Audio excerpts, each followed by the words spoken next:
बिस्मिल्लाहिर्रहमानिर्रहीम। तो हम कंटिन्यू करते हैं हमारे टैक्स डेप्शन के कॉन्सेप्ट को। क्विक जरा जल्दी इसको हमने कवर करना होगा बेटा। तो देखिएगा उसके बाद कल हमने कॉन्सेप्ट पढ़ लिया किस चीज का, इनिशियल अलाउंस का। इनिशियल अलाउंस एसेट जिस साल खरीदा गया है, जिस टैक्स में खरीदा गया है और अवेलेबल फॉर यूज हो गया है या उसके उससे कमर्शियल प्रोडक्शन शुरू हो गई, उस साल में क्लेम होने वाली एक एबनॉर्मल डेप्शन है जो पहली बार क्लेम की जाएगी। यानी वो तमाम एसेट जो एलिजिबल फॉर इनिशियल अलाउंस है उन पर पहले साल में ना सिर्फ नॉर्मल डेप्शन बल्कि सबसे पहले इनिशियल अलाउंस क्लेम किया जाएगा, और वो एसेट जो एलिजिबल फॉर इनिशियल अलाउंस नहीं है उन पर नॉर्मल डेप्शन ही क्लेम की जाएगी, इनिशियल अलाउंस क्लेम किया नहीं जा सकता। इनिशियल अलाउंस का रेट हमने क्या पढ़ा, 25%। कुछ केसेस में वो रेट 25 नहीं बल्कि 90%। यानी अगर आपने एक प्लान खरीदा कितने का, 1 मिलियन का, तो आप उस 1 मिलियन के 90% को तो क्या कर दो, 9 लाख रुपए को डेप्रिशिएट कर दो, फिर बचा कितना, 1 लाख रुपए, उसका निकाल लो कितना, 15%। कितना आया, 15,000, या हाफ रेट लगाएंगे तो 7.5। ठीक है जी। तो ये आप समझ लें जरा कि कुछ केसेस ऐसे होंगे जहां पर आपका इनिशियल अलाउंस का रेट 90% है बजाय किसके, लेकिन फिर उसको लॉ ने इनिशियल अलाउंस का नाम नहीं दिया, उसको नाम भी उसका क्या कर दिया, चेंज कर दिया फर्क करने के लिए, लेकिन ये उसकी जगह ही इस्तेमाल हो।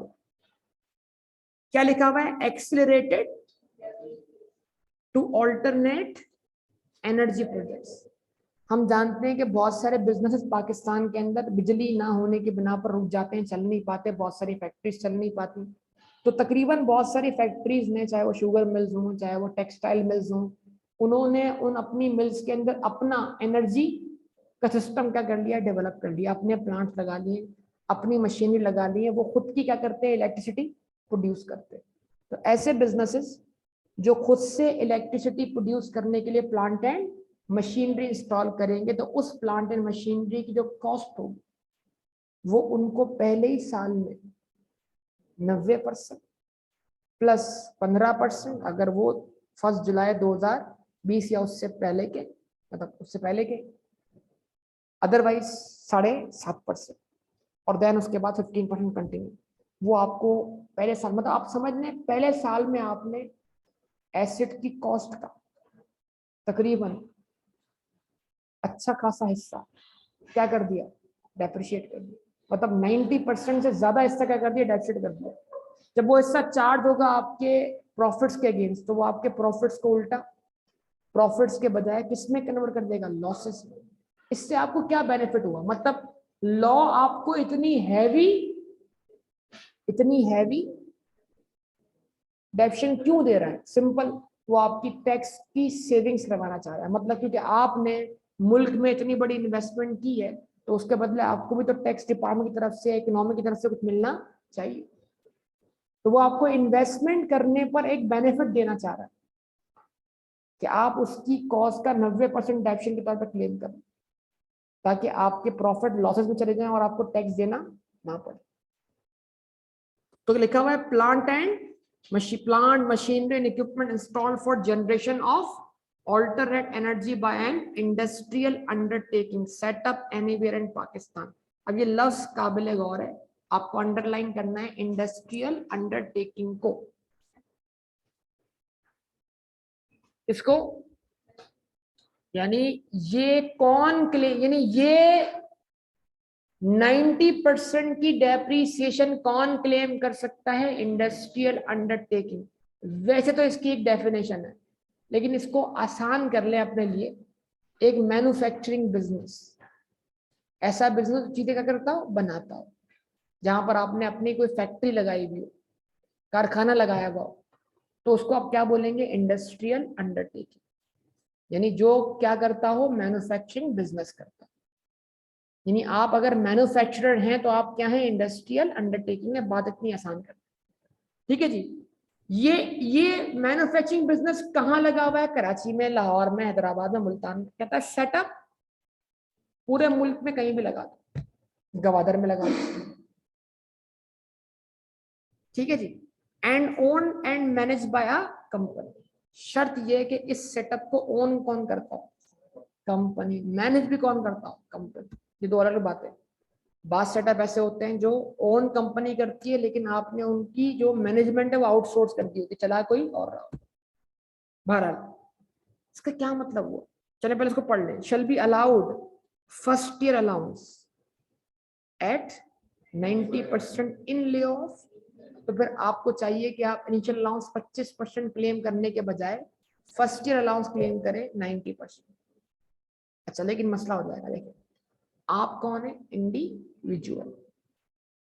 आपने बनाई एक फैक्ट्री, उस फैक्ट्री में लगाया आपने सोलर पैनल्स और दीगर इक्विपमेंट्स। तो क्या आप बतौर इंडिविजुअल वो बिजनेस कर रहे हैं, वो इंडस्ट्रियल अंडरटेकिंग, लेकिन ओन बाय कंपनी नहीं है ना। तो क्या आप इस ऑल्टरनेट एनर्जी प्रोजेक्ट की जो इन्वेस्टमेंट आपने की है, जो आपने कैपिटल लगाया है, जो भी आपने प्लांट एंड मशीनरी लगाया है, इस पर आप 90% की डेफिशिएंसी क्लेम कर सकते हैं? वजह ओन बाय कंपनी। चले मान लें आप एओपी है, अगर आप यही बिजनेस किस कैपेसिटी में कर रहे हैं बतौर एओपी, तो आप ये 90% क्लेम कर सकते हैं। तो फिर आप कितना क्लेम करेंगे? वही 25%। लेकिन हाँ, अगर आप कौन है? इंडस्ट्रियल अंडरटेकिंग है, आप ये सेटअप लगाते हैं पाकिस्तान में किसी भी जगह पर, और ये सेटअप ओन बाय कंपनी है, चला भी कौन रहा है? कंपनी रही। तो फिर देखिए, अब हो सकता है सेटअप कंपनी का हो, चल रहा हो ज्वाइंट वेंचर के तौर पर, और ज्वाइंट वेंचर में कोई पार्टनर इंडिविजुअल भी हो सकता है। तो है तो ओन बाय कंपनी तो है, मैनेज बाय कंपनी नहीं है, मैनेज बाय एओपी है। कुछ समझ पा रहे हैं बात या नहीं? तो हो सकता फिर भी आपको अलाउ नहीं होगा। फिर आप 90% नहीं, कितना क्लेम करेंगे? 25%। ये 90% किसके लिए? इंडस्ट्रियल अंडरटेकिंग के लिए, मैन्युफैक्चरिंग बिजनेस के लिए। कौन ऑन करता है इसको? कंपनी। चला भी कौन रहा है? कंपनी। और कहाँ लगाया है? ये पूरे पाकिस्तान में किसी भी इलाके। तो फिर आपको अलाउ होगा कि जो आपने इक्विपमेंट इंस्टॉल किए हैं उन पर आप पहले साल इनिशियल अलाउंस जो आप क्लेम करते हैं उसको आप कितना क्लेम कर लें? 90%। उसको आप अब इनिशियल अलाउंस का नाम ना दें, बल्कि क्या नाम दें? First year allowance. ठीक है बेटा, कोई मसला? उसके बाद next, normal tax डेप्शन including initial allowance must be calculated even if income of a business entity is exempt, and therefore tax WDV after the lapse of exemption period shall be the cost as reduced by total tax deduction including initial allowance during the exemption period. Bouncer गुजर गया ना? मैं भी गुजर गया, मैंने गुजरते पढ़ा है, आप तो गुजरे भी नहीं है। अच्छा, अब क्या है? आप एक दफा खुद पढ़ लें क्या लिखा है, फिर भी समझ नहीं आएगा, फिक्र ना करें, समझ नहीं आएगा। मैंने पढ़ लिया, समझ नहीं आया, आप पढ़ लें, समझ नहीं आएगा। क्या लिखा हो?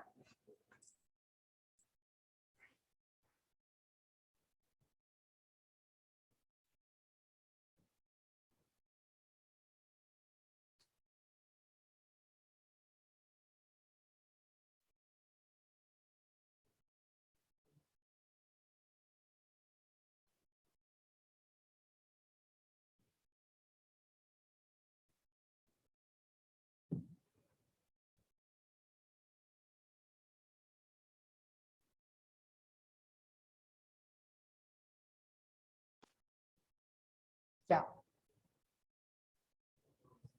कुछ समझ नहीं आया? आप में से किसी को कुछ समझ आया नहीं? एक दफा फिर पढ़ लो।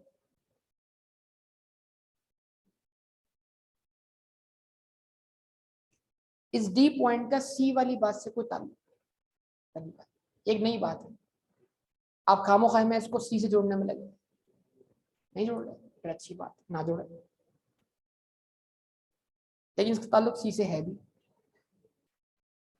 अब जोड़ दे। दूर दूर का ताल्लुक है, बहुत दूर का ताल्लुक, वैसे नहीं है लेकिन है।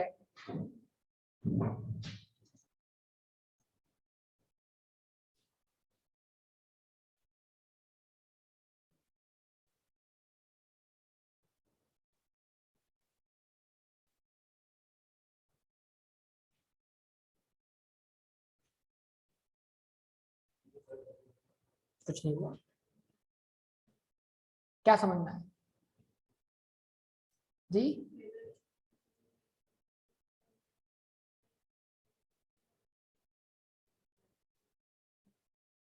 क्या नहीं है,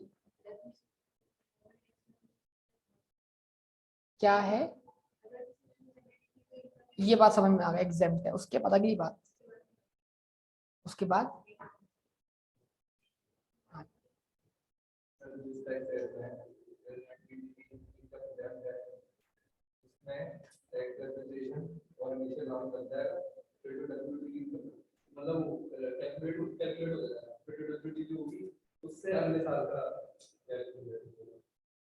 ये करेक्ट बात, ये करेक्ट बात। अच्छा समझने क्या है, देखिए कुछ बिजनेसेस जो पाकिस्तान में आते हैं बाहर से, उनको हम ये कह के बुलाते हैं कि आप पाकिस्तान में पैसा इन्वेस्ट करो, हम आपको देंगे टैक्स हॉलीडेज। क्या देंगे, क्या मतलब टैक्स हॉलीडेज? आप पाकिस्तान में पैसा इन्वेस्ट कर दो, 5 साल तक आपकी इनकम एग्जेम्प्ट, 3 साल तक आपकी इनकम क्या है, एग्जेम्प्ट। अब एक क्वेश्चन, क्या क्वेश्चन है कि भाई जब इनकम ही एग्जेम्प्ट है तो टैक्स देने की जरूरत ही नहीं। लेकिन इसका भी एक रिवर्सल आएगा आगे जाके कि टैक्स देने की जरूरत है या नहीं। वो तो टैक्स हॉलिडे के नाम से बता दिया, बट लॉ ने क्या कर दिया, उनको फंसा दिया कि भाई किसी और तरीके से हम तुमसे टैक्स निकलवा लेंगे।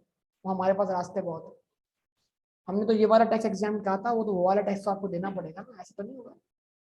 एक टैक्स एग्जाम किया। अच्छा खैर, टैक्स हॉलिडेज का मतलब क्या होता है, पाकिस्तान में कोई इन्वेस्ट कर दे, जो इन्वेस्ट करेगा वो यकीनन नया प्लांटेड, जो नया, ऐसा अब ईयर 1 में आपने लगाया नया प्लांटेड मशीनरी, वो आपका टैक्स ईयर 1 है पाकिस्तान में, उसी में आप क्लेम करेंगे इनिशियल अलाउंस और नॉर्मल डेप्ट। लेकिन आपकी एक राय है, आपने बोला यार जब टैक्स ईयर 1 में मेरी इनकम क्या है, एग्जाम्प्ट है, टैक्स ईयर 2 में भी क्या है, एग्जाम्प्ट है, और टैक्स ईयर 3 में भी क्या है, एग्जाम्प्ट है। तो अब मैं क्या करता हूँ, मैं बोलता हूँ कि मैं टैक्स ईयर 1, 2 और 3 के अंदर टैक्स डेप्शन कैलकुलेट ही नहीं करता, बल्कि ये तीनों टैक्स डेप्शन मैं कब क्लेम करता हूँ, उस साल में जिस साल में मेरी इनकम क्या होगी, टैक्सेबल हो जाएगी, ताकि मैं एक बड़ा एक्सपेंस उसके अगेंस्ट क्या कर लूं, क्लेम कर लूं, और अपनी इनकम क्या कर लूं, रिड्यूस कर लूं। वो कहता नहीं, ऐसा नहीं होगा। चौथे साल में अगर आपकी इनकम टैक्सेबल है तो चौथे साल में आप चौथे साल की ही डेप्शन क्लेम करेंगे। समझ पाए बात? ये नहीं हो सकता कि आप अब बोलेंगे पहले, दूसरे, तीसरे और डेप्शन मिलाकर आप क्लेम करते हो चौथे साल में आप, तो आप भले डेप्शन क्लेम नहीं कर पा रहे, इसलिए कि आपकी इनकम क्या है, एग्जेम्प्ट है। इसका मतलब ये नहीं कि आप डेप्शन कैलकुलेट नहीं करेंगे, आप डेप्शन कैलकुलेट करते जाएं, एसेट तो आप इस्तेमाल करते चले जा रहे हैं, एसेट की वैल्यू को आप रिड्यूस करते जाएं। चौथे साल में आप जो तीसरे साल की क्लोजिंग WDV है उस पर रेट लगा के उस साल की डेप्शन का करने निकालें। ये नहीं होगा कि चौथे साल में आप बोले मैं एसेट की ओरिजिनल कॉस्ट उठाऊंगा, उस पर क्लेम करूंगा इनिशियल अलाउंस या फर्स्ट ईयर अलाउंस। समझे बात? है तो अगर इनकम एग्जेम्प्ट है तो इनकम एग्जेम्प्ट है, ठीक है, वो आपकी खुशकिस्मती थी कि आपकी इनकम एग्जेम्प्ट थी, लेकिन बदकिस्मती थी कि उस वक्त आप उस इनिशियल अलाउंस को क्लेम नहीं कर सके, ये तो आपका प्रॉब्लम। चौथे साल में जो होगी वो चौथे साल के हिसाब से डेप्शन क्या होगी, 4। समझ में आई बात या नहीं? बता दे, अगर नहीं आए तो मैं कर दूं सॉल्व। एग्जाम्पल दे दूं मैं इसकी, वर्बली एग्जाम्पल। आपने फर्ज करें प्लांट खरीदा 10 मिलियन का, कब खरीदा, 1 जुलाई 2019 को। आपकी इनकम क्या थी, एग्जेम्प्ट, 1 जुलाई 2019 बोल रहा हूँ, ठीक है, ताकि वो 100% रेट लग सके। 10 मिलियन का निकाला आपने 2.5%, सॉरी 25%, 2.5% को मैंने 10 मिलियन निकाला आपने 25%, 2.5 आना था, उसको 2.5 बोल दिया, 2.5 मिलियन। 2.5 मिलियन क्या बन गया आपका इनिशियल अलाउंस, बचा कितना, 7.5 मिलियन। अब ठहरेगा, जो बोल रहा हूँ वो कीजिएगा। इस 7.5 आपके कैलकुलेटर पर है? नहीं सर, आप बताएं सर। सर प्लांट खरीदा हमने 10 मिलियन, इस पर हमने निकाला 25% इनिशियल अलाउंस। अब देखो मैं कुछ और कर रहा हूँ, मैथमेटिक्स यूज कर रहा हूँ, बचा इसका 75%। तो ये बैलेंस है हमारा पहले साल में प्लांट की कॉस्ट में से इनिशियल अलाउंस क्लेम करने के बाद। प्लांट का रेट क्या है, 15%, फिर इस पे लगाएंगे हम 15% डेप्रिसिएशन, बचेगा इसका 85%। ये है हमारे प्लांट की WDV पहले साल के एंड पर। उसके बाद इस पे लगा मजीद 15% ईयर 2 में, इसको मैंने 0.85 से मल्टीप्लाई किया, ये WDV है 15% निकलने के बाद ईयर 2 के एंड पर। आवाज ही नहीं है बेटा। इस पे लगा 15% तीसरे साल में, जो बचा वो इसका 85%, और ये WDV है तीसरे साल के एंड पर। अब चौथे साल से आपकी इनकम क्या है, टैक्सेबल है। तो चौथे साल में आप इस WDV का 15% क्लेम करोगे बतौर डेप्रिसिएशन, जो कि 6,90,890 या 91 बनेगा, अगर उसको मैं फुल वैल्यू में क्या कर दूं, कन्वर्ट कर दूं। नहीं समझ में आई बात है? तो ये कहलाएगी। अब ये नहीं हो सकता कि आप चौथे साल में आकर इनिशियल अलाउंस से लेकर 4 साल की डेप्ट करो, क्लेम करो। हाँ वो हो सकती है, उसका भी एक रास्ता है। फिलहाल यहाँ रास्ता बंद है, लेकिन कानून जो है वो खुद ही रास्ते खोलता है। तो वो ईयर 1, ईयर 2, ईयर 3, ईयर 4 की डेप्शन भी क्लेम हो सकती है। कौन से साल में? चौथे साल में। लेकिन वो यहाँ लिखा हुआ नहीं है, वो कहीं और पढ़ने को मिल जाएगा। लेकिन वो इस तरीके से नहीं होगा जिस तरीके से यहाँ बोला जा रहा है, वो किसी और तरीके से होगा। वो डेप्शन आपके लॉस का पार्ट बन जाएगी। जब आपके पास लॉसेस होंगे तो वो लॉसेस क्या होंगे, अगले साल कैरी फॉरवर्ड हो। तो अगर डेप्शन लॉस हो रहा है आपको डेप्शन की वजह से, तो वो लॉस अगले साल क्या हो गया, कैरी फॉरवर्ड हो गया। ऑटोमेटिकली वो डेप्शन भी क्या होगा, अगले साल कैरी फॉरवर्ड हो। तो फिर वो हम आगे जाके सीख रहे हैं इस चीज को। यहां तक बात बताएं, क्लियर है? अच्छा, उसके बाद ये एक इजाफी point, Islamic mode of financing के तहत अगर आप किसी बिजनेस में पैसा इन्वेस्ट करवाते हैं तो एक तरह से वो बैंक की और आपकी पार्टनरशिप होती है। उस पार्टनरशिप को बोलते हैं मुशारिका। लेकिन टैक्स लॉ उसको लोन की तरह ट्रीट करता है, उसको वो ज्वाइंट वेंचर कंसीडर नहीं करता। यानी मतलब बैंक ने आपको कर्जा दिया, वो कर्जा कौन दे रहा था, इस्लामिक बैंक। इस्लामिक बैंक उसको ट्रेडिशनल कर्जे से अलग करने के लिए क्या नाम दे रहा है, मुशारका।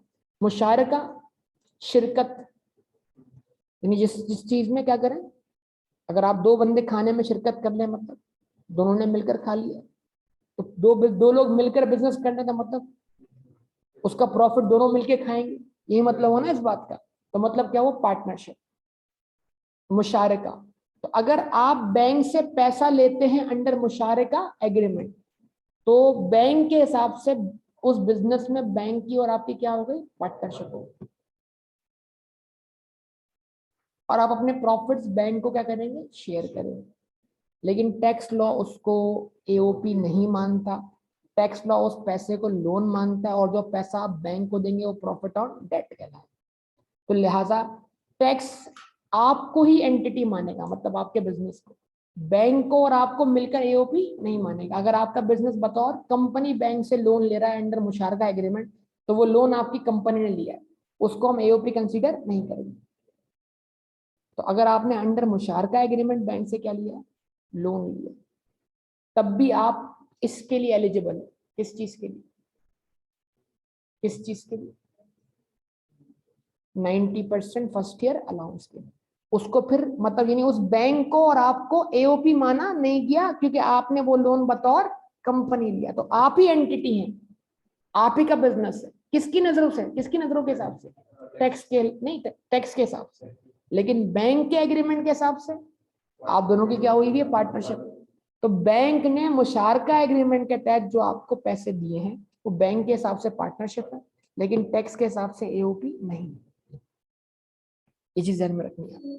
तो लिहाजा अगर आपने बैंक से पैसे लेकर किसी इंडस्ट्रियल अंडरटेकिंग में लगाए हैं बतौर कंपनी, उसे मैनेज भी कौन कर रहा है, कंपनी। तो वो जो वेंचर है, उस वेंचर को ज्वाइंट वेंचर नहीं बोला जा रहा, उसको कंपनी बोला जा रहा है। और लिहाजा आप फिर एलिजिबल हो जाएंगे किस चीज के लिए, फर्स्ट ईयर अलाउंस के लिए, कि आप कितना क्लेम करें, 90%। ये ई वाली पॉइंट पहले वाली बात से क्या करती है, लिंक करती है। क्योंकि हमें पता है कि फर्स्ट ईयर अलाउंस जो कि 25% के बजाय 90% है, ये सिर्फ कौन क्लेम कर सकता है, इंडस्ट्रियल अंडरटेकिंग जो पाकिस्तान में कहीं भी लगाई गई हो, और उसको ओन और मैनेज कौन करता हो, कंपनी। तो कंपनी का इस्लामिक बैंक से मुशारका एग्रीमेंट के तहत लोन लेकर पैसा इन्वेस्ट कर देना एओपी नहीं है। क्योंकि हमने ऊपर वाले सी पॉइंट में ये पढ़ा कि अगर एओपी ये काम करेगी, कौन सा काम यार, कौन सा काम भाई, प्लांट एंड मशीनरी इंस्टॉल करने वाला फॉर जनरेशन ऑफ इलेक्ट्रिसिटी, ये काम अगर एओपी करेगी बतौर इंडस्ट्रियल, तो एओपी एलिजिबल नहीं होगी, वो 90 के बजाय क्या करेगी, 25 क्लेम करेगी। तो लॉ ये बोलना चाह रहा है कि बैंक का और आपका एग्रीमेंट बाहर तो पार्टनरशिप एग्रीमेंट है, लेकिन लॉ की नजरों में नहीं। आप अपना जो अलाउंस है वो कितना क्लेम करें, 90%। अगर आप बैंक से पैसे लेकर कहाँ लगा रहे हैं पैसा, ऑल्टरनेटिव एनर्जी प्रोजेक्ट्स के अंदर। अब कुछ जो बच्चे ये बात को मिस कर गए ना, पहली वाली बात को, उनको ये बात समझने में डिफिकल्टी होती है। Where a depreciable asset is jointly owned by and an Islamic financial institution under the depreciable asset shall be treated to be wholly owned by, तो ये समझा जाएगा कि वो एसेट को कौन ओन करता है, टैक्स पेयर बतौर कंपनी। तो लिहाजा वो प्लांट एंड मशीनरी जो ऑल्टरनेटिव एनर्जी प्रोड्यूस करने के लिए खरीदा गया है वो कंपनी का माना जाएगा, ना कि एओपी का। लिहाजा वो कंपनी उस पर 90% फर्स्ट ईयर अलाउंस क्लेम कर सकती है, and therefore full amount of tax डेप्शन can be claim by the tax payer. और ना ही उस डेप्शन की कोई अपोर्शनमेंट भी नहीं होगी कि 50 तुम क्लेम करो 50 हम क्लेम करें, नो। वो डेप्शन पूरी कौन क्लेम करेगा, कंपनी। अब सवाल है कि सर ये इंपॉर्टेंट एरिया है, अदर एस्पेक्ट्स ऑफ, ठीक है जी। अब आप मुझे एक बताइए, मैंने आपको अकाउंटिंग में पढ़ाया था एसेट, उसकी डेफिनेशन क्या थी, बस ये रुक जाए। रिसोर्स, अकाउंटिंग कहती है रिसोर्सेस आपके कंट्रोल में होने चाहिए, भले आप उनको ओन ना करें। तो अकाउंटिंग में एसेट होने के लिए कंट्रोल होना जरूरी है, ओनरशिप होना जरूरी नहीं है, ठीक है जी। मिसाल, जहाज लीज पे लिया, किसने, PIA ने, किससे, एक एयरक्राफ्ट मैन्युफैक्चरिंग कंपनी से। तो जहाज लीज एग्रीमेंट के तहत, यानी PIA उस जहाज को यूज करेगा, उसका रेंट पे करेगा, लेकिन वो जहाज कहाँ टेक ऑफ करेगा, कहाँ लैंड करेगा, उस जहाज का रिपेयर एंड मेंटेनेंस। अगर वो जहाज खुदा ना खास्ता कोई लैंडिंग के दौरान क्रैश होता है, डैमेज होता है, इन सब का रिस्क ऑफ लॉस किसके जिम्मे, इसका मतलब significant risk and rewards incidental to ownership are transfer. तो हम बुक्स ऑफ अकाउंट्स में उस जहाज को हम क्या बोलेंगे, ये PIA का क्या है, एसेट है। लेकिन टैक्स बोलता है नहीं, टैक्स बोलता है एसेट उसका जिसकी ऑनरशिप। यानी आसान लफ्जों में डेप्रिशिएबल एसेट की जो डेफिनेशन है, उसके लिए एसेट होने के लिए टैक्स में ऑनरशिप होना जरूरी है। अब ये आ गया अकाउंटिंग कॉन्सेप्ट में और टैक्स के कॉन्सेप्ट में इख्तलाफ। नहीं, दो कबीले होते हैं, उनके कल्चर क्या होते हैं, मुख्तलिफ होते हैं। दो इलाके होते हैं, उनके कल्चर क्या होते हैं। तो एक एक कबीला टैक्स और एक कबीला अकाउंटिंग। अकाउंटिंग के कबीले के कल्चर क्या है कि वो एसेट को अपना मान लेते हैं अगर कंट्रोल उनके पास हो, बोलते हैं। और टैक्स, कबीला टैक्स कहता है नहीं भाई, जब तक ऑनरशिप नहीं मिले तब तक एसेट अपना नहीं माना जाए। तो दोनों के प्रिंसिपल्स में क्या है, फर्क है। समझे बात या नहीं? अच्छा, मतलब वो किराए के घर को भी अपना मान लेते हैं और ये कहते जब तक हम उस घर को खरीद ना लें, हमें ऑनरशिप, मिल्कियत, टाइटल हमारे नाम पे ट्रांसफर ना हो, तब तक वो हमारा नहीं हो सकता। तो दोनों के नजरियात में क्या है, फर्क है। और ये नजरियात का फर्क क्या कर रहा है, अकाउंटिंग प्रॉफिट को टैक्सेबल प्रॉफिट से क्या बना रहा है, मुख्तलिफ बना रहा है। इसका मतलब अकाउंटिंग में आप उन एसेट्स पर डेप्शन चार्ज कर रहे हैं जो ओन भी हैं और कंट्रोल भी है। तो आपको जितनी भी अकाउंटिंग डेप्शन है क्या करवानी है, एड बैक करवानी है। लेकिन टैक्स में आप उन्हीं एसेट पर डेप्शन क्लेम करेंगे जो ओन्ड होंगे। अगर लीज होल्ड एसेट आपके पास मौजूद है, उनके ऊपर आपको कोई टैक्स डेप्शन अलाउ नहीं होगी। ये की पॉइंट है। तो हम सबसे पहले पढ़ रहे हैं डेप्शिएबल एसेट की डेफिनेशन। ये मैंने आपको पहले भी पढ़वाई थी। क्यों पढ़वाई थी, सोचिए, क्योंकि हमने पहली बार ये लफ्ज कहां पढ़ा, कैपिटल एसेट की डेफिनेशन में। क्योंकि वहां से हमने इसको एक्सक्लूड कर दिया था, तो मजबूरी हो गई थी पढ़ाना आपको। मैं इस पेज पे आपको ला चुका हूँ पहले। ये पेज आपके आगे के पेजेस के मुकाबले में थोड़ा मुख्तलिफ होगा, तो ये इसकी जो क्या कहते हैं स्त्री जो है ना वो खराब हो गई होगी, ठीक है। बाकी पेजेस आप देखें ऐसे होंगे बिल्कुल जैसे आपने कभी किताब खोली नहीं है। 12 इन्होंने तो ये तो बारिश में लेके घूमे हैं पूरी किताब बेटा, बारिश में ना आए, ये पता नहीं पूरा शहर घूमा इन्होंने। किताब खुद बोल रही है बारिश में नहाई भी किताब है,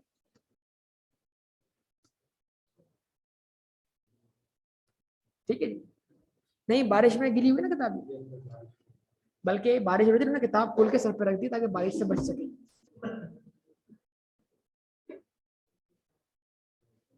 हाँ ये तो कुछ भी नहीं है, लोग तो इस पर चाय रख के पी लेते हैं, चिप्स वगैरह भी रख के खा लेते हैं, तो वो सारे असरात जो है वो किताब में दिखाई दे रहे होते हैं कि क्या कुछ हुआ है आगे पीछे, ठीक। चले वो डेप्रिशिएबल एसेट मींस मतलब यही एनी यानी फिजिकली एग्जिस्ट करता हो और या स्ट्रक्चर हो, दीवार हो, कोई रास्ता हो, स्ट्रक्चर बना हुआ दिखे, एक्सक्लूडिंग वो जमीन जिस पे कुछ भी बना हुआ नहीं है। जमीन इज नॉट डेप्रिशिएबल एसेट, जमीन डेप्रिशिएबल एसेट नहीं, ओन्ड बाय अ पर्सन। शर्त क्या है, अंडरलाइन नहीं कर रहा। और डेप्रिशिएबल एसेट होने के लिए क्या होना चाहिए, टेंजिबल, आवाज नहीं है बेटा, क्या होना चाहिए, टेंजिबल प्रॉपर्टी होनी चाहिए या कोई स्ट्रक्चर होना चाहिए, आवाज ही नहीं आ रही, जिसमें जमीन की कॉस्ट शामिल नहीं है, ओन बाय, और उसको कोई क्या करता हो, ओन करता हो या कंट्रोल करता हो। इसका मतलब टैक्स में डेप्रिशिएबल एसेट होने के लिए ओनरशिप होना जरूरी है। That has normal useful life exceeding 1 year, जिसकी लाइफ 1 साल से क्या हो ज्यादा हो, जो यानी आपको इकोनॉमिक बेनिफिट है for more than 1 accounting period. ये बात तो बड़ी कॉमन हो, is likely to lose value as a result of normal wear and tear or obsolescence। क्या मतलब, वक्त गुजरने पर उसके स्ट्रक्चर में, यानी मतलब वो आपको वक्त गुजरने पर वो चीज पुरानी होती हुई दिखे। अभी एसी लगा हुआ है, नया लगेगा, महसूस होगा नया है, वक्त गुजरेगा आहिस्ता आहिस्ता ये आपको पुराना लगना शुरू हो जाएगा। एक बिल्डिंग बनी है, नहीं होगी तो आपको लगेगी नहीं है, नया फर्नीचर आया लगेगा नया, लेकिन वक्त गुजरने पर आपको लगेगा हाँ ये वक्त के साथ क्या हो रहा है, पुराना हो रहा है, ऑब्सोलीट हो रहा है।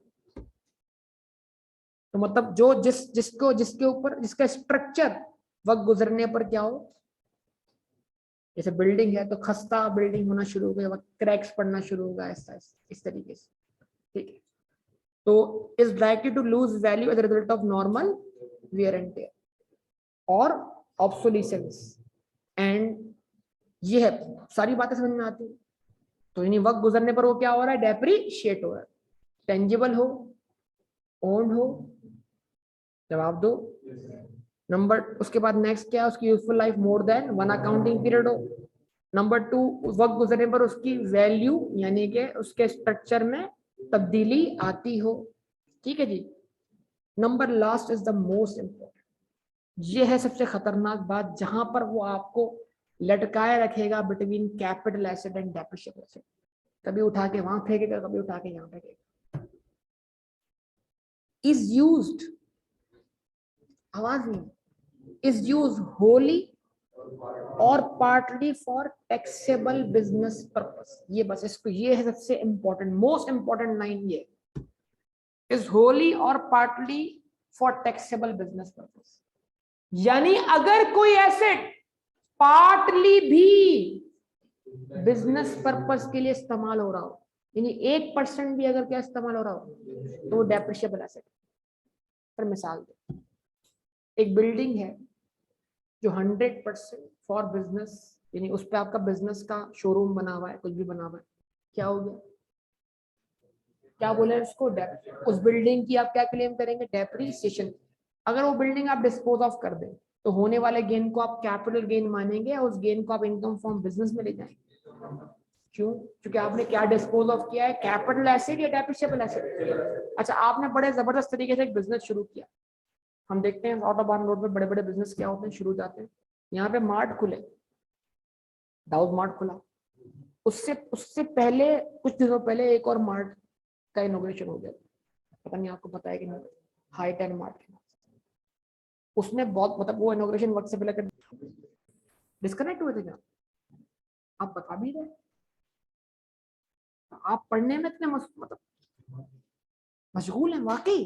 अच्छा, हैरत अंगेज बात है। अगर पार्टली इस्तेमाल हो रहा है बिजनेस पर्पस के लिए, पार्टली इस्तेमाल हो रहा है फॉर रेंटल टू अदर्स, तो अब हम इस बिल्डिंग को क्या बोलें?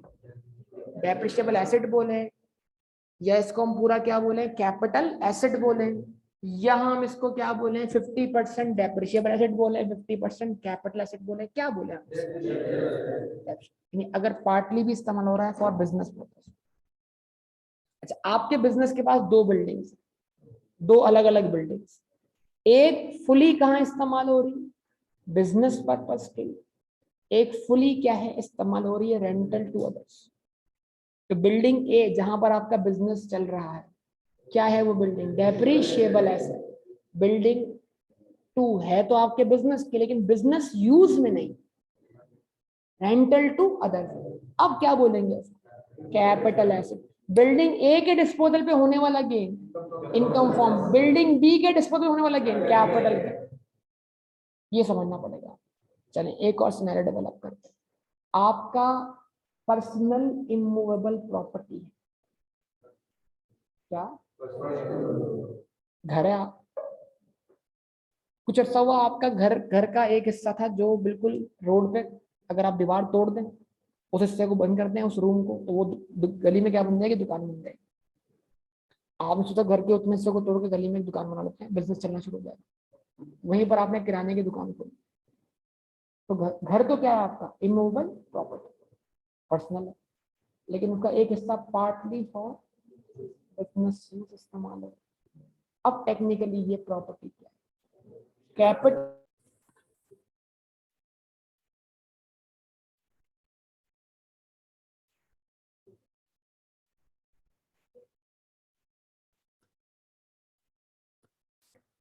ठीक है जी, ये आपको बिल्डिंग से रिलेटेड एग्जांपल समझ में आ गई।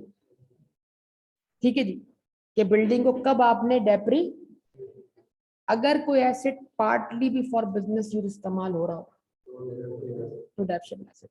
ये दिमाग बनाना।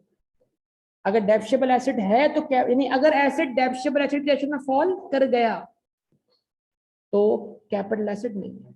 अच्छा, मलिक रियाज के लिए जो बिल्डिंग्स हैं वो क्या है? बहरिया टाउन के अंदर बने हुए जो मकान हैं या जो जमीनें हैं वो क्या है?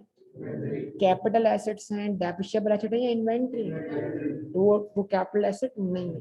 आपने खरीदा वो प्रॉपर्टी मलिक रियाज से, वो आपकी क्या बन गई? आपके लिए बन गई पर्सनल इमूवेबल प्रॉपर्टी। आपके लिए वो क्या है? आप डिस्पोज ऑफ कर तो गेन। वहां पर आपने बहरिया के अंदर ऑफिस जो बने हुए हैं वो खरीदा आपने, वो क्यों खरीदा आपने? बिजनेस के। तो अब वो क्या कहलाया? उसको डिस्पोज ऑफ करे। तो इसका मतलब एक ही बिल्डिंग है, किसी के लिए इन्वेंट्री है, किसी के लिए पर्सनल इमूवेबल प्रॉपर्टी है, किसी के लिए डेप्रिशिएबल एसेट। इन्वेंट्री है तब भी कैपिटल एसेट नहीं, डेप्रिशिएबल एसेट है तब भी कैपिटल एसेट नहीं, लेकिन जब पर्सनल इमूवेबल प्रॉपर्टी है तो कैपिटल एसेट है। या फिर बिजनेस यूज में बिल्कुल भी ना हो तब भी वो क्या है? Capital asset. ये चीज आपको अच्छी तरह दिमाग में रखनी। याद रहेगा या नहीं याद रहेगा? अच्छा, क्योंकि ऊपर लिखा है property of any kind whether connected with business और नॉट, चाहे उसका ताल्लुक बिजनेस से हो या ना हो। ये जुमला बड़ा अहम है, अगर आप पिछली बातों को कनेक्ट करके पढ़ेंगे तो आप चल जाएंगे आगे। मैंने बोला इस चैप्टर का और उस चैप्टर का बड़ा गहरा ताल्लुक है, क्योंकि एग्जाम में जो सवाल बनेगा वो इन दोनों चैप्टर्स का मिला के बनता है, और इधर ही एग्जामिनर क्या करता है? स्टूडेंट्स को कंफ्यूज करता है। ये क्लियर हो गया, बिल्डिंग वाली बात खत्म। अब दूसरी चीजों पे आते हैं। एक लैपटॉप है, आप एक बिजनेस कर रहे हैं बतौर इंडिविजुअल, आपके पास एक कार है, आपके पास एक लैपटॉप है, आपके पास एक मोबाइल फोन। इन तीनों चीजों को आप पार्टली इस्तेमाल करते हैं बिजनेस में। अब आप बोलेंगे सर फुली क्यों नहीं, क्योंकि वो आप पर्सनल भी घर ले जाते हैं साथ, तो इसका मतलब उसमें आपका पर्सनल यूज एग्जिस्ट करता है ना। मोबाइल फोन पर आपकी पर्सनल कॉल्स भी आती होंगी, आपका लैपटॉप पे आप गेम वगैरह भी खेल लेते होंगे, पबजी वगैरह जो भी खेलना, तो इसका मतलब आप अपनी पर्सनल एक्टिविटी भी कर लेते हैं उसके अंदर, और बिजनेस का डेटा भी वहां मेंटेन करते हैं। गाड़ी के अंदर आप अपनी जो आपकी आपकी बतौर ऑनर जो गाड़ी आपके पास है बिजनेस के ऑनर, और ये काम ये बहस में सिर्फ इसके लिए कर रहा हूँ इंडिविजुअल की, ठीक है जी। तो वो जो गाड़ी है उससे आप बिजनेस के बहुत सारे काम भी निपटा लेते हैं, घर के काम भी निपटा लेते हैं। आप उस गाड़ी में गए कस्टमर से पैसे लेने के लिए, तो कलेक्शन फॉर्म बेटर हो गया, उसी गाड़ी में बैठ के आपने घर की सब्जी भी खरीद ली, तो ये घर का काम हो गया। इसका मतलब वो गाड़ी बिजनेस में भी इस्तेमाल हो रही है। अब ये गाड़ी अगर डिस्पोज ऑफ, तो ये गाड़ी क्या है? पर्सनल मूवेबल आइटम, जो कि सेक्शन 38 सब सेक्शन 5 में कवर नहीं होता, या ये गाड़ी डेप्रिशिएबल एसेट। क्यों? वजह क्योंकि पार्टली इस्तेमाल हो रही है फॉर बिजनेस। वो लैपटॉप, उसको डिस्पोज ऑफ करने पे गेन वगैरह आएगा, शायद टैक्स होगा, वजह कि अभी आपने personal movable item dispose of नहीं किया। यानी किसी आइटम में अगर आपका थोड़ा सा भी यूज क्या है बिजनेस का है, तो फिर अब वो आइटम पर्सनल मूवेबल आइटम नहीं है बल्कि डेप्रिशिएबल एसेट। उसके अलावा आपके बाकी दिगर घर वालों के मोबाइल फोन, लैपटॉप्स, गाड़ियां, वो क्या है? वो तो पर्सनल एसेट्स है। उनको अगर आप डिस्पोज ऑफ कर दें तो कोई गेन या लॉस नहीं हुआ, मतलब कोई गेन या लॉस टैक्स नहीं होगा। क्यों? क्योंकि मूवेबल आइटम्स जो हैं पर्सनल, वो कैपिटल एसेट डेफिनेशन में कवर नहीं करते अनलेस कि उनको सेक्शन 38 सेक्शन 5 में मेंशन ना कर दिया जाए। क्या ये सारे कॉन्सेप्ट क्लियर चल रहे हैं? चलिए अब एक आखिरी सवाल इस पर पूछ लेता हूँ, फिर कॉन्सेप्ट क्लियर। आप बिजनेस कर रहे हैं बतौर इंडिविजुअल, आपके पास एक कार है जो आप पार्टली इस्तेमाल करते हैं फॉर ऑफिस यूज, पार्टली इस्तेमाल करते हैं फॉर बिजनेस यूज। ये कार क्या है? अच्छा, आपका एक एम्प्लॉय है जिसको आपने सैलरी पर रखा हुआ, उसको आपने बतौर परक्विजिट एक कार दी है ना, सैलरी पड़ा है ना, भूले तो नहीं है ना। अच्छा, आपने बतौर परक्विजिट उसको एक कार दी, और वो कार दी हुई है 100% फॉर पर्सनल यूज, और ये गाड़ी आप बाद में उस एम्प्लॉय के जाने के बाद क्या करते हैं? डिस्पोज ऑफ कर देते हैं फॉर एग्जाम्पल। तो अब जो डिस्पोजल होगा वो पर्सनल एसेट का डिस्पोजल होगा या कैपिटल एसेट का डिस्पोजल होगा, मतलब सॉरी डेप्रिशिएबल एसेट का डिस्पोजल। क्यों? 100% एम्प्लॉय के प्राइवेट यूज के लिए होगा। जबरदस्त, याद रखिएगा, एम्प्लॉय का प्राइवेट यूज जो है वो एम्प्लॉय के लिए प्राइवेट यूज है, बिजनेस के लिए वो 100, एम्प्लॉय को मिलने वाली हर चीज 100% फॉर बिजनेस यूज। ऑनर जब किसी चीज को इस्तेमाल करेगा अपने पर्सनल यूज में या बिजनेस में, तो हम बोलेंगे हाँ जी ये फर्क आएगा। लेकिन एम्प्लॉय को मिलने वाली चीज, चाहे वो एम्प्लॉय के प्राइवेट यूज में हो, पार्टली प्राइवेट यूज में हो, पार्टली पर्सनल यूज में हो, आवाज नहीं आ रही बता, या 100% फॉर ऑफिस यूज हो, ये तीनों यूज जो हैं, ये तीनों यूज जो हैं आपके बिजनेस के लिए क्या है? बिजनेस यूज है 100%। एम्प्लॉय के यूज से आपके, क्योंकि आपने उसको वो चीज दी है बतौर एम्प्लॉय, और वो एम्प्लॉय क्यों? क्योंकि आपका बिजनेस है। तो इट मींस ये जो आप एसेट, जो एसेट एम्प्लॉय इस्तेमाल कर रहा है अपने पर्सनल यूज में, वो भी आपके बिजनेस की वजह से इस्तेमाल कर रहा है। तो एम्प्लॉय का private use business point of view से बिजनेस यूज, तो ये डेप्रिशिएबल एसेट। चलिए थोड़ी कहानी और घुमाते हैं। एक व्हीकल है, ट्रीटमेंट पूछते हैं आपसे, जो कि नॉट अप्लाइंग फॉर हायर है, आपने परचेज किया 1 जुलाई 2019, नॉट अप्लाइंग फॉर हायर मतलब एलिजिबल फॉर इनिशियल अलाउंस नहीं, ये आपने दे दिया अपने एम्प्लॉय को यूज करने के लिए, partly for private use, partly for office. Clear? Situation बना रहा हूं, जवाब देंगे। अगर आप ये पेपर अगर आपको देना है तो आज से पेपर शुरू है समझने आप। अगर आप इस बात का जवाब दे सके तो आप पेपर में आने वाले सिनेरियोस को फेस करने के लिए क्या हो गए, तैयार हो। अब एक टैक्सेशन आपकी है बतौर बिजनेस, क्योंकि आपका बिजनेस चल रहा है, और एक टैक्सेशन किसकी है, एम्प्लॉय की, उसकी निकलनी इनकम फ्रॉम सैलरी। क्या व्हीकल की कॉस्ट है? क्या 10 लाख रुपए? बताइए, नहीं बताइए क्या कॉस्ट है 10 लाख रुपए। अच्छा, बतौर बिजनेस आप क्या करेंगे, इस व्हीकल की कॉस्ट को डेप्रीशिएट करेंगे, क्योंकि आपने इसको दिया हुआ है अपने एम्प्लॉय को यूज करने के लिए। पक्का?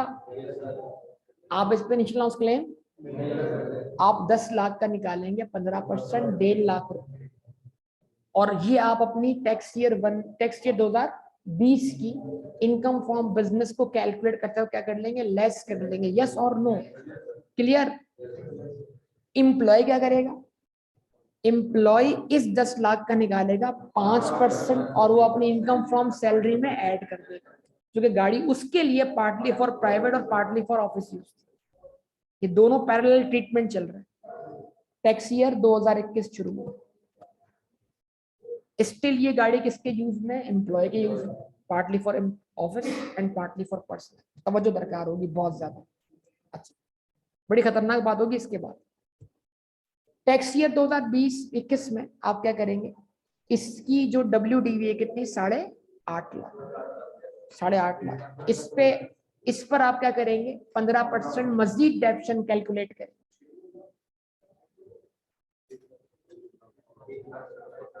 यार कैलकुलेट कर लो यार, 1,27,500 ये आप अपनी इनकम फ्रॉम बिजनेस को कैलकुलेट करते वक्त टैक्स डेप्शन क्लेम कर ले, अकाउंटिंग डेप्शन एड बैक करवा कर। यस, करेक्ट चल रहे हैं हम सब लोग। वो क्या करेगा, दोबारा 10 लाख का 5% निकाल कर इनकम फ्रॉम सैलरी का पार्ट बनाएगा। टैक्स ईयर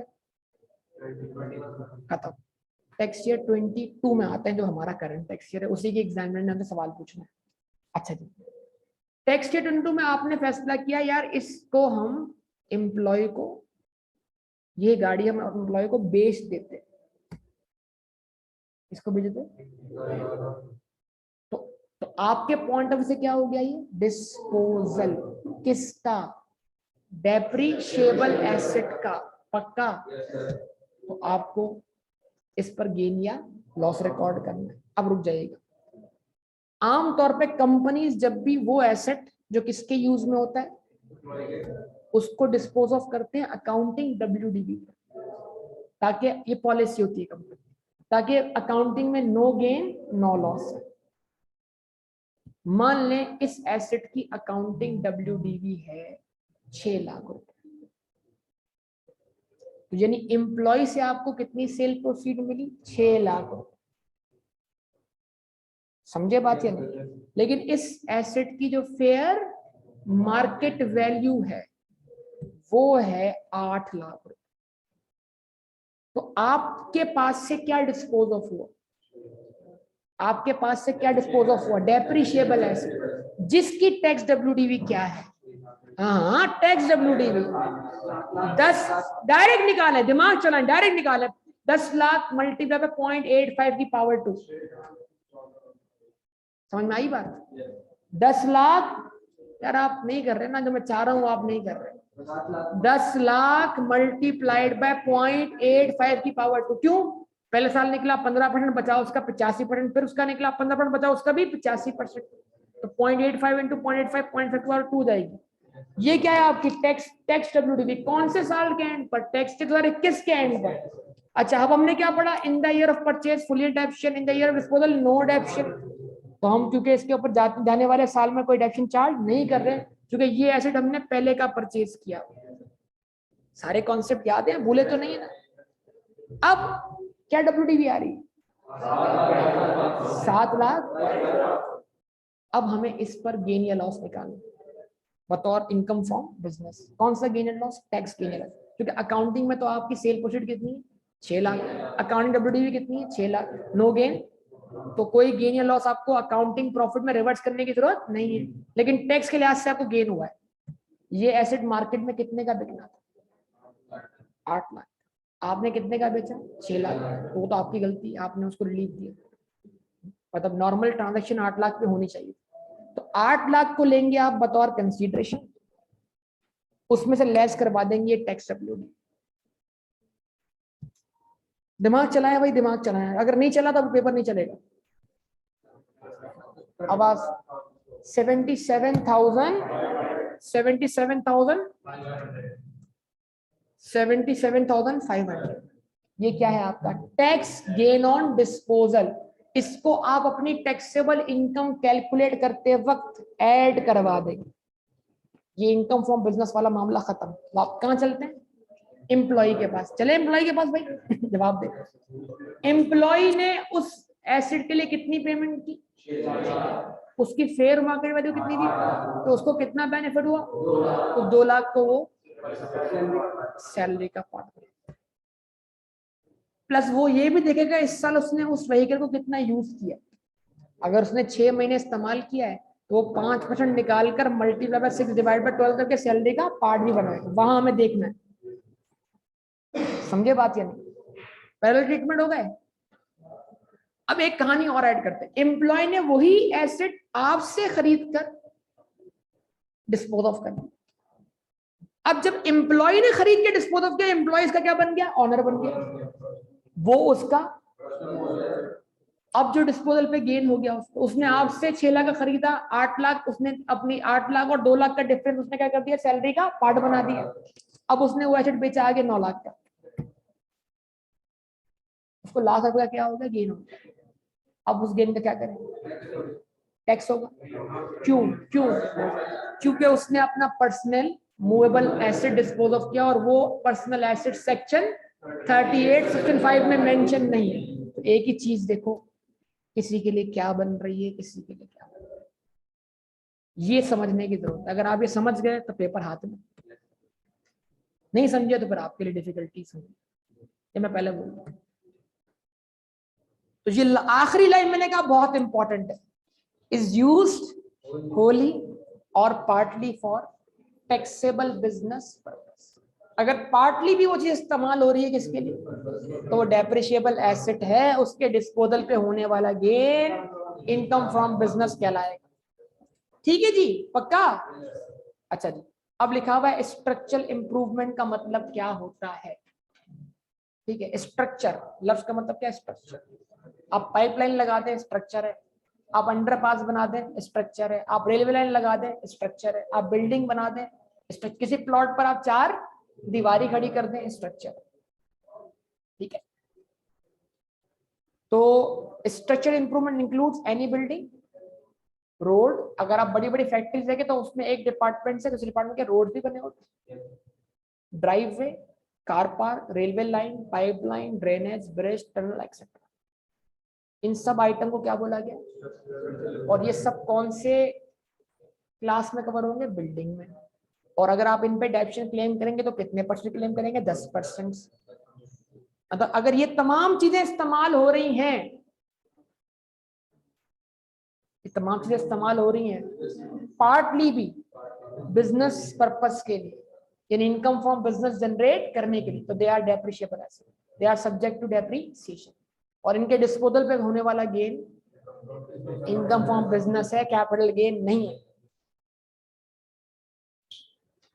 फिर यहाँ पर ऑनरशिप को डिफाइन किया गया है। मैंने आपको पहले इस चीज को समझाया है कि बाज दफा ऐसा होता है कि एओपी को लॉ ने क्या माना हुआ है? पर्सन।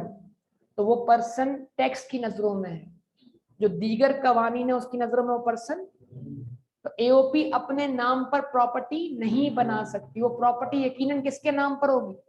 पार्टनर्स के नाम पर। लेकिन पार्टनर्स के नाम पर होने वाली प्रॉपर्टी को एओपी की प्रॉपर्टी कहा जाएगा टैक्स पर्पस के लिए, अगर वो एओपी के रिसोर्सेज से खरीदी गई हो। ये बात हमारी पहले भी हो चुकी है इनकम फ्रॉम प्रॉपर्टी की बात करते हुए, कि सुनिएगा, 2 प्रॉपर्टी की को ऑनरशिप, नहीं सॉरी, एक प्रॉपर्टी के लिए 2 बंदों की को ऑनरशिप एओपी नहीं है।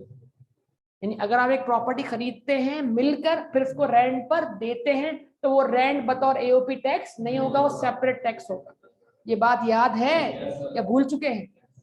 लेकिन हाँ, अगर एओपी पहले से फॉर्म हो चुकी हो, इनकम फ्रॉम बिजनेस जनरेट करने के लिए, फिर उसके रिसोर्स से कोई प्रॉपर्टी खरीदी जाए, फिर वो रेंट पे दी जाए, तो फिर वो रेंट जो होगा वो एओपी की इनकम फ्रॉम प्रॉपर्टी। ये बात याद है। और फिर वो प्रॉपर्टी जो कि 100% बिजनेस यूज में नहीं है, जो कि फुली रेंट पे चल रही है, उसको आप सब्सिक्वेंटली क्या कर दें, डिस्पोज ऑफ कर दें, तो वो कैपिटल एसेट है किसका, एओपी का। उस पे कैपिटल गेन टैक्स देना है किसने, एओपी। सिचुएशन समझनी पड़ेगी, बार बार बोल रहा हूं। फिर एसेट की कॉस्ट में क्या कुछ शामिल करेंगे, आई 16 पढ़ा है। तो cost of an asset shall be the total of the following, consideration given और fair market value of cash और कैश इक्विवेलेंट पेड और फेयर। ये बात समझाई हुई आई 16, देख ले सोच। Expenditure incurred in acquiring and disposing of asset, asset को एक्वायर करने के, ट्रांसपोर्टेशन कॉस्ट, इंस्टॉलेशन कॉस्ट वगैरह वगैरह, ठीक है। और उसको डिस्पोज ऑफ करते वक्त जो भी एक्सपेंसेस है वो क्या होंगे, एसेट की कॉस्ट का पार्ट होंगे। उसके बाद expenses in acquiring the asset में इंक्लूड ब्रोकर्स, अगर बिल्डिंग है तो ब्रोकर को कमीशन देना पड़ेगा, बिल्डिंग की करवानी पड़ेगी आपको रजिस्ट्री के charges, taxes such as capital value tax other than income tax. हम जब बिल्डिंग खरीदते हो तो मैंने आपको बताया था वो खरीदते वक्त इमोल प्रॉपर्टी के खरीदने और बेचने के वक्त टैक्स देना पड़ता है ना, तो उसमें एक टैक्स कैपिटल वैल्यू टैक्स होता है। अब आप बोलेंगे ये क्या चीज है भाई, ये आपके स्कोप में तो नहीं है, लेकिन अगर लफ्ज आता है कैपिटल वैल्यू टैक्स तो आपको क्या करना है, उसको बिल्डिंग की कॉस्ट का पार्ट बनाना है। लेकिन आएगा कब, अब आप बोलेंगे है क्या, जब आप किसी ऐसी प्रॉपर्टी की खरीदो फरोख्त करते हैं जो कि कमर्शियल प्रॉपर्टी, क्या है प्रॉपर्टी मुख्तलिफ किस्म की, इंडस्ट्रियल, एग्रीकल्चर, डोमेस्टिक और कमर्शियल। दुकान अगर आप बेचेंगे, क्या बेचा आप, कमर्शियल प्रॉपर्टी।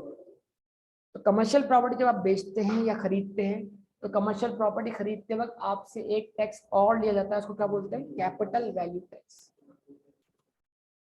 तो अगर किसी क्वेश्चन में कोई कमर्शियल प्रॉपर्टी आ जाए और आपने परचेज की हो, उस पर आपने क्या पे किया हो, तो उस कैपिटल वैल्यू टैक्स को भी कॉस्ट का क्या बना देंगे, आप पार्ट बना देंगे। इतना ट्रीटमेंट आपको ध्यान में रखें। उसके बाद cost of valuation report by valuer in respect of acquisition of asset of a capital nature. अगर आप किसी एसेट को खरीदने से पहले किसी बिल्डिंग का सर्वे करवाते हैं, किसी आर्किटेक्चर से कोई नक्शा बनवाते हैं, इस तरह के एक्सपेंस आप इनकर करते हैं, तो वो सारी कॉस्ट जो होगी वो बिल्डिंग की कॉस्ट का पार्ट बनेगी। यानी कि आसान लफ्ज़ों में आप बोले प्रोफेशनल फी। या आप अपने बिजनेस के लिए किसी सर्वेयर को हायर करते हैं और बोलते हैं भाई बताओ कि मैं ये बिजनेस करना चाह रहा हूँ, कौन सी लोकेशन पे करूँ और कौन सी लोकेशन में जगह ढूंढूं, या मुझे प्रॉपर्टी इस बिजनेस के लिए किस इलाके में खरीदनी चाहिए, तो वो बंदा आपको सर्वे करके देता है, आप उसको उसकी फीस देते हैं। इसको हम क्या बोल के आए थे आई सिस्टम में, प्रोफेशनल फी। वो क्या कर देंगे आप एसेट की कॉस्ट का पार्ट मान। फिर वो तमाम बातें जो amount paid to bring the asset to its present location and condition fit for its intended use such as incidental expense incurred in respect of transportation, alteration, improvement, renewal, installation, सारी बातें वही जो आई है 60।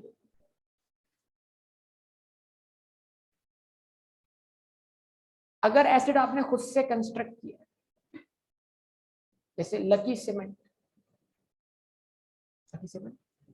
वो अपनी क्या बना रही है, हेड ऑफिस शहर में, तो उसमें सीमेंट कौन सी इस्तेमाल हुई, लकी की। लेबर भी किसके इस्तेमाल हो गए, लकी के। मैनेजमेंट से ही बंदा वहां भेज दिया उसको देखने देखभाल करने के लिए, देखो आप क्या करो उसको सुपरवाइज करो। तो अगर आपने खुद से एक चीज कंस्ट्रक्ट की है जिसमें अपने अपने लेबर भी आपने खुद से लगाया है, सब चीजें खुद से लगाई हैं, तो फिर जो उनकी सैलरीज है या उनकी जो भी सैलरीज का प्रपोर्शन बनता है जो बिलोंग करता है इस काम से, तो आप उसको प्रपोर्शनेटली क्या कर लेंगे, उस एसेट की कॉस्ट का पार्ट बना देंगे। तो cost of internally produce assets will also include fair proportion of part of factory and administrative overheads. Factory overheads, factory की fixed cost, administrative overheads, administration की fixed cost। तो अगर इस बिल्डिंग को बनाने में जो कि आपका हेड ऑफिस है, आपके ही लोग क्या हुए इस्तेमाल हुए, तो उनकी सैलरी का जितना पोर्शन इस एसेट की कंस्ट्रक्शन से बिलोंग करता है वो आप क्या करेंगे, बिल्डिंग की कॉस्ट का पार्ट बनाएंगे, बाकी आप क्या करेंगे, एक्सपेंस मानेंगे, profit and loss account. Second point, sales tax. क्या आपने बिल्डिंग के लिए सीमेंट खरीदी, क्या खरीदी, 10,000 की बोरी आपने खरीदी 1170 रुपए, कितने की, तो इसका मतलब आपने उस पर 170 रुपए क्या पे किया, सेल्स टैक्स। आवाज में सॉरी 11,700 रुपए, मैं गलत बोल, 11,700 रुपए। 10,000 की बोरी आपने खरीदी 11,700 रुपए, तो आपने 1,700 रुपए क्या पे किया उसको, सेल टैक्स। तो अब आप जो बिल्डिंग का जो मटेरियल है, सीमेंट का मटेरियल, वो बिल्डिंग की कॉस्ट का पार्ट 10,000 से मानेंगे या 11,700। जवाब है 11,700, यानी उसमें सेल टैक्स का इफेक्ट भी क्या होगा, शामिल होगा, क्योंकि वो सेल टैक्स हम पढ़कर आए हैं 16 में, वो नॉन, जो सेल टैक्स क्या होता है, नॉन रिफंडेबल, नॉन एडजस्टेबल, उसको हम एसेट की कॉस्ट का पार्ट मानते हैं। ये बात हमारी ऑलरेडी पढ़ी हुई, तो ये बात आप सेल टैक्स में जान जाएंगे कि बिल्डिंग के जो मटेरियल्स होते हैं जो खुद की बिल्डिंग बनाने के लिए क्या होगा, इस्तेमाल होगा, उसका तो सेल टैक्स है वो नॉन एडजस्टेबल और नॉन रिफंडेबल। तो कहता है sale tax shall be included in the cost of the asset where input tax adjustment is not allowed। मतलब जहां पर ये जो सेल टैक्स आपने पे किया है या आपको रिफंड ना हो या इसका किसी भी किस्म का क्लेम आप हासिल ना कर सके, तो फिर ये आपकी कॉस्ट का क्या बन जाएगा, पार्ट बन जाएगा। मतलब परचेज प्राइस क्या थी, 10,000, लगा उसके ऊपर 17% सेल्स टैक्स, वो चीज आपको पड़ी 11,000, और वो 1,700 रुपए आप टैक्स, सेल टैक्स डिपार्टमेंट से या टैक्स बाउंड से क्लेम नहीं कर सकते। तो अब आप कॉस्ट में रहने दें, और आप एसेट की कॉस्ट में कितना अमाउंट कैपिटलाइज करें, 11,700, including the value of sales tax, because the sale tax is non refundable और नॉन एडजस्टेबल। ये बात IAS 16 में भी पढ़ाई है। एक बड़ी अच्छी पोस्ट देखी थी मैंने, मुख्तलिफ जो आते हैं ना, क्या कहते हैं, ग्रुप बने होते हैं सीए, सर ने पूरा महीना लगा के IAS 16 पढ़ाया और मैंने लैंड को भी डेप्रीशिएट कर दिया। देखा तो होगा आपने, वही है मामला, आप क्या कर सकते हैं। तो वाकई IAS 16 पढ़ाते हुए महीना लग जाता है, ये सच बात है। लेकिन हाँ, हम ये सोच रहे होते हैं कि क्या हम लैंड को डेप्रिशिएट करें या ना करें, लेकिन मैंने ये भी बताया था ऑनरशिप के लिहाज से लैंड दो किस्म का है, free hold, owned, lease hold. तो लैंड डेप्रिशिएट होता है, ये बच्चे इधर भी गुमराह कर रहे होते हैं। लीज होल्ड लैंड क्या होगा, डेप्रिशिएट होगा। फिर बोलता ये गलती मत कीजिएगा, फिर ये पढ़ पढ़ के भी क्या होता है कि हम समझते हैं लैंड डेप्रिशिएट होगा ही नहीं। हाँ भाई, लीज होल्ड लैंड मतलब आसान करने, और लैंड और उसकी यूजफुल लाइफ हो, वो किसकी यूजफुल लाइफ होगी, लीज होल्ड लैंड, फिर वो सब्जेक्ट टू क्या है, डेप्रिसिएशन।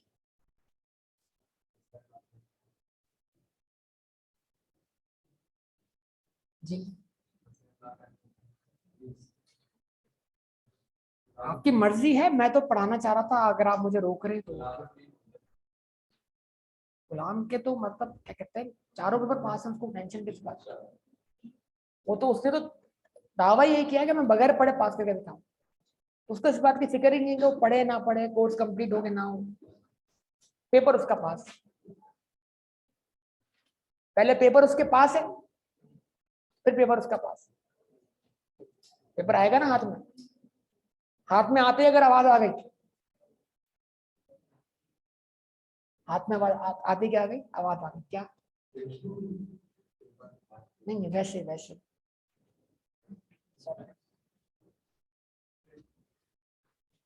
चले ओके, एंड करते हैं क्लास।